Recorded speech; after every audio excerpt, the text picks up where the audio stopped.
I think one of the most frustrating parts about sitting back and watching this gender war take place is that so many of their thoughts are not their thoughts. They are thoughts that have been given to them. And something I found interesting in the hundreds and hundreds of comments that I had on that video is how many people were saying that it's all they seem to see on their FYP, even if that's not what they look for, even if that's not what they're trying to pay attention to, even if that's not what they enjoy watching. They see a lot of this gender war content, which makes me believe that it's being pushed to us on purpose.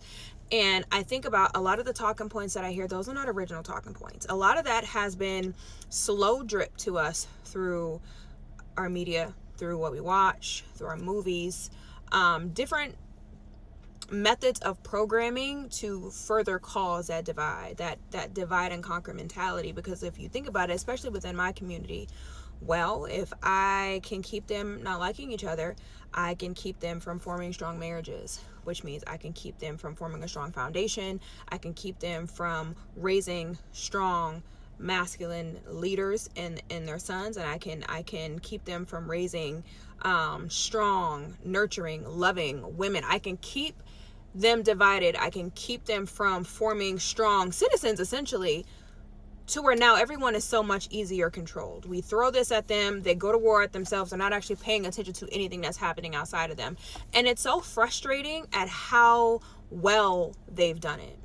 So many of us do not realize that we are puppets and pawns in this thing. And it's even more frustrating for me as somebody who had to learn it all the hard way, because I never come from a place of like superiority, because a lot of the mistakes that I speak about, I had to make them myself. And now I try specifically to help other women from making the same mistakes, because I realized that essentially I got played. Mentally, I was manipulated into believing a lie, and then I had to go make a mess, and then now I have to clean it up, take that L to the chin, and I'm like, oh wow, okay, so they have been using us against each other for quite some time now.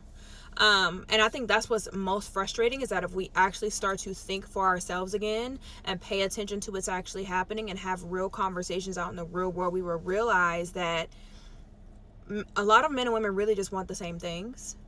We are just battling our own issues. And I know trauma gets thrown around so much, but it is valid. So many of us are battling our own traumas, that we are fighting each other when we should be turning to each other, because we need each other. And I think a lot of us have what the other person needs. It's just we can't get out of the aggression fighting mode and seeing each other as an enemy, when we absolutely have a greater enemy. Because we didn't do this to ourselves. This is something that has been happening throughout the generations, to where now this is where we are. And it's so frustrating to see. That's why I'm always going to use every platform I have, if not this one, YouTube, my blog, the products I create, anything that I put out, to try and help women to get their minds back, to start thinking for themselves again. Because we have been programmed now to believe that how we feel about men is how we actually feel, when it's not. When it's not. You start peeling them layers back, you realize the men aren't the problem at all. Am I saying that they're perfect? No. But we have to start thinking for ourselves again, because we are being controlled in ways many of us don't even realize. But I'm trying to get in the habit of not making my videos as long, so I'm going to leave that here. Hey, shout out to the content creator. She definitely brought some value to her talking points. And what I really take away from this is really 3 points, right? Number one is how did we get here, right? What kind of created, quote unquote, this gender war? Like, how did it start? How did we arrive to where we are? The second point, I think, is who's kind of at fault, or is it anybody's fault? And then the third thing, I think, from my takeaway, is that she didn't really, I guess, even really touch on was how do you fix it, right? Well, she mentioned, like, kind of sort of, but didn't really break it down. So let me put my 10 cents on it, right? So I would say, well, one thing she said, right, on how we got here, she was saying, it's been pushed on social media, it's on people's timelines. Listen, this thing has been going on for a long time, and let me make sure I frame this out. So this has been going on since, and I gotta preference this as well, specifically to the Black community, right? This has been going on, and a lot of us know this since the time of like the drug game and stuff, since government funding. We know about the government basically giving benefits to the woman, and the man can't be there to be able to use those benefits as well. It's like, hey, you get these benefits, but he can't stay here. You see what I'm saying? That was that whole thing. Also, in addition, a lot of men were in prison during the time, especially in the 80s and the 70s, doing, a lot of the drug game and things. So that kind of took black man out of it, and who was incarcerated and things like that. A lot of people got killed. We had, I think, the war in the 70s, 80s as well. A lot of black men went to war, or it might have been the 60s when it really popped off in Vietnam and all that, because a lot of the drug game came from Vietnam. And so that's a lot of that.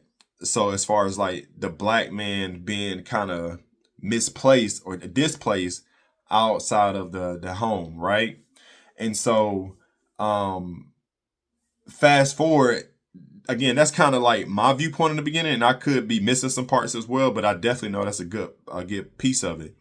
However, fast forward, when women kind of got the access to vote, they started going to school, right? They started getting to the workforce, and especially in the black community, then you start to hear the rise, because a lot of mothers were single back then too, because like I said, to the few things I alluded, jail, war, the government assistance, right? Those things kind of created the situation of single mothers who was raising single kids without the father in the home.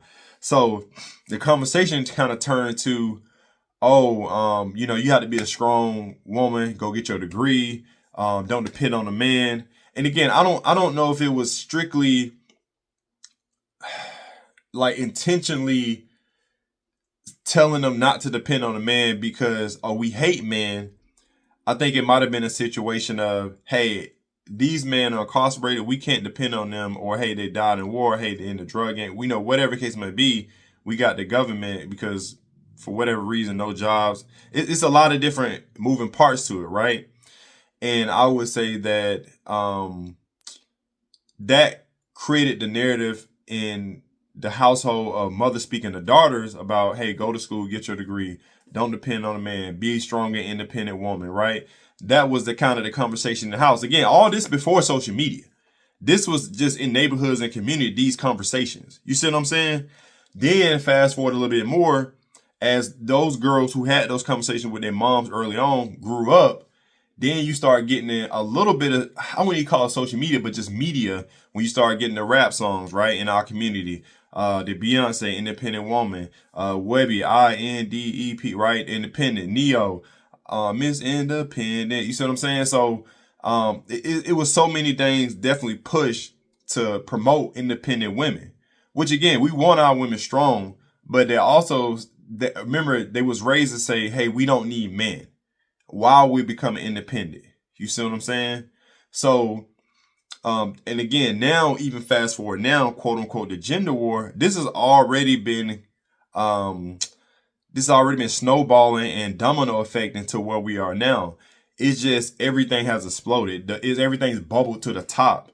And so now, I guess I'm going to come to the second part of quote unquote, who's at fault, right? Again, you can look to history and look at the roots, kind of how I explained it and articulated it. But I would say women went out, got their degrees, got careers, right? Ran their bag up, which is great. And a lot of men didn't. That's just under God truth. I've been beating this drum about a lot of men have got real late. They got in certain careers. They didn't continue to grow. They got comfortable. And I think a lot of them rose up, especially, let me say this. I think most men really, as far as black men in the black community, the ones that we looked up to when we was growing up, when they had money, when we had the barbecues at Uncle House, everybody had homes, right? In the early 90s, everybody throwing barbecues. You had people doing street parties, and it was just everybody had money in the 90s. That was, for me, the upper echelon of the black man. And then somehow we dipped off. I don't know if a lot of them guys retired. I don't know what happened after the 90s. But when we went into the 2000s, then it was like the flashy, especially with hip hop, that was like we started promoting more. I mean, gangster rap and all that was already being promoted. Like, we promoting the drugs. But it really, they didn't promote the quote unquote 9 to 5 guy. I would say that was in the 90s. Like I said, I remember growing up and I respected guys who went to work. You see what I'm saying? I respect the guy. My grandfather was in construction. Like, them dudes had money back then. Like, everybody would have money in the 90s. But when we got close to 2000s, it wasn't really like that, especially for men. And then fast forward now 20 years later, when the 2020s, a lot of them dudes just fell off. Either they didn't progress, again, they got lazy, they started taking care of themselves. I don't know what happened. I really don't. All I can say is, from my perspective and viewpoint, is guys got lazy, man, and we stopped pushing to come up in the world. And so now the conversation is, we still don't need men, and yeah, they don't offer anything. We want high level men, which is the 1%. Those are guys in shape, right? Those guys who actually making the money to quote unquote either match their women's lifestyle or beyond that, to be able to provide a higher lifestyle than what they already did for themselves. And again, in the 90s, making 50, 60,000, you up. You really could probably do 40,000 in the 90s. You up. You got a crib, you got a car paid off. You know, really, you can still work one job in some aspects in the 90s, so you up. But a lot of them guys didn't keep progressing. They got comfortable. So now with inflation, with cost of living going up, listen, you got to be making like really 120 to support your house, probably more than that. But I'm just being on a base level, like 120, because inflation and cost of living going up, to really still live this lifestyle like you was living at 50,000, right? Some people would say more. So a lot of the average person, if you look at the statistics in the US, most people still ain't making. They still making around between 50 and 70. You see what I'm saying? So they can't support the household with one income and be able to support a certain lifestyle. Man, most people out here struggling now. So I get how women want it. So we can go tit for tat on quote unquote whose fault it is. Now, how do you fix it? That's the key, man. I think there's definitely a lot of conversation on what men want from women, but all I can really speak to is being a man is what we need to do. And this is what I see across the board. And this is what I speak to when it comes to my messaging. Listen, dudes got to level up, man. And it starts for the internal. The money will come, but we have gotten away. We used to lead with our money so much, but we don't have it like that. Women have their own money now. So we got to lead with something else and to attract them. And that comes from that self-development. We've gotten away from self-development, man. Again, we just don't take care of ourselves. We fat, we out of shape. Our skin's bad. We don't go to the doctor. I just made a video on that, how black dudes still thinking it's taboo. It's a scam. You know what I mean? We have to get away from the shenanigans. We have to get away from drinking all this liquor, smoking all this weed, and just wilding out, man. Don't care about ourselves, right? We need to get back to alignment with God, man. We need to get back alignment to personal growth and development. And that's what we're missing. I think collectively as men, if we get back to that, man, taking care of ourselves, right? Building those communities to lean on each other. A lot of us isolated. I swear a lot of men are isolated nowadays and they feel lonely. They get depressed. A lot of them, you know what I'm saying, unaliving themselves because they don't have community anymore. And a lot of men have left the church because that's a whole another subject. But a lot of men are in there, but depending on the church. But a lot of them have left church and they feel isolated. So as far as how we fix it, I can only speak to men starting doing our part. The women, I'm sure it's women who like herself here, how she said she had to kind of wake up from what she was being sold and told, which is great. Hopefully her message speaks to a lot of women as well. But as far as on the men's side, you know, we just got to get back in alignment with God, man. We got to get back in alignment with ourselves and just start taking care of ourselves, leveling up, and then the money will come. But we got to go back internal, man. We all have that internal sense of something's wrong, right? We're not in alignment. And that comes from us holding each other accountable again. I mean, listen, when I grew up, man, if you ain't come in first place, you didn't get a trophy. You didn't. If you got a trophy in second place, it was this little bitty trophy. You didn't get the big boy trophy. You see what I'm saying? Listen, I used to bully bullies. I don't like bullies. Now you can't say nothing to nobody. And we got to get back, man. It's so crazy out here where I'll hold the door for a dude. He wouldn't even say thank you. You see what I'm saying? Every time somebody it's like little things like that. If somebody hold the door for me, I'm going to say, hey, I appreciate that, bro. thanks for holding the door, man. Hey, thank you, whatever. You know, have a good day. Like, even little things like that, dude, so out of it, man. We got to get better. We had to get better. We had to get back and touch grass, get off the games. Like I said, the video games, get off the social media, man, as far as just scrolling, looking at ass and all of that, man. We got to get back locked in, bro. That's who I can speak to fix it on our end. So, but that's my message. That's my point. Like I said, shout out to the content creator. Great context that she and value she inputted. And with that being said, if you got any value from the video, hit the like button. Subscribe if it's your first time.